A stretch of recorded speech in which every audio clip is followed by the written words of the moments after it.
ప్రియ దేవుని బిడ్డలారా, వివాహం జరిగి చాలా కాలం గడిచింది.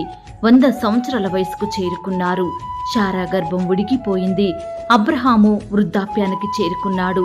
ఇక వారికి పిల్లలు పుట్టడం ప్రకృతికి విరుద్ధమండి. బహుశా హాస్పిటల్ రిపోర్ట్స్లో ఇక పిల్లలు పుట్టే అవకాశం లేదని డాక్టర్స్ చెప్పారేమో. ఈనాడు మనమైతే డాక్టర్స్ మాటని నమ్ముతాము.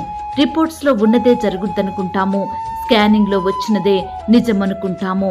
బాధపడతాము, కన్నీరు కారుస్తాము. దేవుడు అద్భుత కార్యాలు, మహత్తర కార్యములు జరిగిస్తాడని తెలిసి కూడా మనం దేవుని మాటలను నమ్మని వారమిగా జీవిస్తున్నాము. ప్రియులారా, అది తప్పక నెరవేరును. అది ఆలస్యముగా వచ్చినను దాని కొరకు కనిపెట్టుము. అది తప్పక జరుగును, జాగు చేయకవచ్చును. అబ్రహాము గారు దేవుని యందు విశ్వాసముంచి నమ్మినాడండి. నమ్మి ఊరుకనే ఉండలేదు, ప్రార్థిస్తూ దేవుని జవాబు కొరకు ఎదురు చూశాడు.